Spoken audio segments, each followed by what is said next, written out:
le changement de paradigme.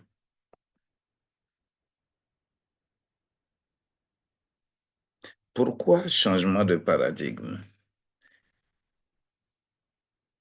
Nous allons d'abord comprendre ce que c'est le paradigme parce qu'il y a paradigme dans tous les domaines. Paradigme financier, en gestion, en leadership, paradigme dans l'agriculture, paradigme dans tous les sens. Ici, nous parlons de paradigme dans la religion. Il est écrit dans Jean au chapitre 4, verset 23. Mais l'heure vient, et elle est déjà venue, où les vrais adorateurs adoreront le Père en esprit et en vérité. Car ce sont là les adorateurs que le Père demande. Vous savez, Dieu, le corps de Christ est universel. Pourquoi il y a différentes sortes d'adoration? Pourquoi les adorations sont différentes par rapport à chaque religion, chaque paroisse? Qu'est-ce qui fait la valeur de cela? Nous avons besoin de savoir que nous devons être universels. Partout où nous allons, nous pouvons parler de Dieu. Alors, comment? Dans ce module, nous allons voir l'évolution des croyances religieuses dans le monde, l'impact des nouvelles idéologies. Nous allons voir le rôle de la technologie dans la pratique religieuse, après voir l'influence des mouvements sociaux sur la religion et l'adaptation des institutions religieuses au changement social. Et nous allons faire une petite réflexion sur la spiritualité dans un monde en mutation. Dans cette présentation, je vais seulement présenter de façon ramassée les trois premiers points. Alors, l'évolution des croyances religieuses dans le monde. En tant que chrétiens, nous devons savoir que nous devons actualiser chaque fois nos connaissances en matière de connaissance de Dieu. Car l'évolution historique des croyances religieuses repose sur certaines bases, à savoir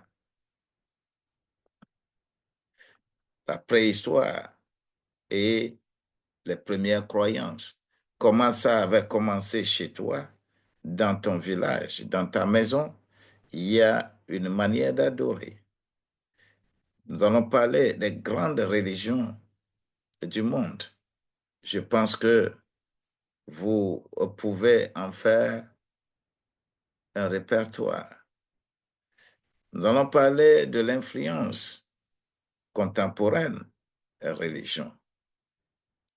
Comment les religions sont influencées aujourd'hui. Et tout ceci, nous mettons quelques versets là-bas. Nous ne sommes pas si obligés parce que ici, nous avons besoin d'emprunter des versets dans d'autres livres aussi pour justifier pourquoi il y a beaucoup de pratiques religieuses dans notre temps. Nous allons voir maintenant l'impact des croyances religieuses sur la société. La société, on a besoin de connaître le rôle dans la structuration sociétale. Comment notre société est constituée? Nos pays, nos villages, nos communautés, comment cela est constitué? Quel est le rôle de la religion dans tout cela? Et comment les conflits sont là, les conflits et coopérations inter-religions. Parce qu'aujourd'hui, il y a difficulté de discuter entre les religions. Si on veut réellement être enfant de Dieu, on doit comprendre tout ce qui est dans ce domaine-là. Nous allons parler de l'influence sur les valeurs et les morales. Chaque maison, chaque ville, chaque société a une morale donnée. Et qu'est-ce que la religion vient ajouter à cette morale? Est-ce que la religion vient gêner cette morale ou bien la religion a corrigé quelque chose là-dedans? Comment nos valeurs sont façonnées par rapport à la morale religieuse? Nous allons voir maintenant l'évolution des pratiques et rituels religieux. Vous savez, les pratiques et les rituels tels que cela se pratique dans nos contrées, dans nos villages, euh, dans nos maisons, ce n'est pas différent de ce que Abraham faisait. Nous avons besoin seulement de comprendre comment et pourquoi Jésus est venu mourir. Donc, on a besoin de parler de l'adaptation aux changements sociaux. La religion, c'est les sociétés qui doivent vivre la religion. La religion ne doit pas avoir euh, une pesanteur, ne doit pas être une pesanteur réelle sur notre vie. Il y a maintenant ce que nous appelons l'innovation et diversification des pratiques. Les pratiques sont là.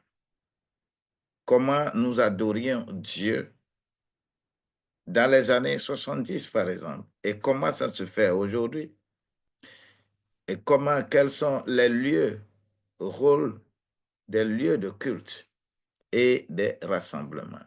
Quand on dit qu'il y a religion, quand il y a église quelque part, le lieu de culte, comment nous devons penser ces lieux de culte pour ne pas gêner plusieurs. C'est important. Cela me conduit à parler du deuxième élément qui est l'impact des nouvelles idéologies. Aujourd'hui, dans tous les domaines, en philosophie, en gestion, en finance, en, en sociologie, en psychologie, dans tous les domaines, il y a des idéologies qui accompagnent les choses.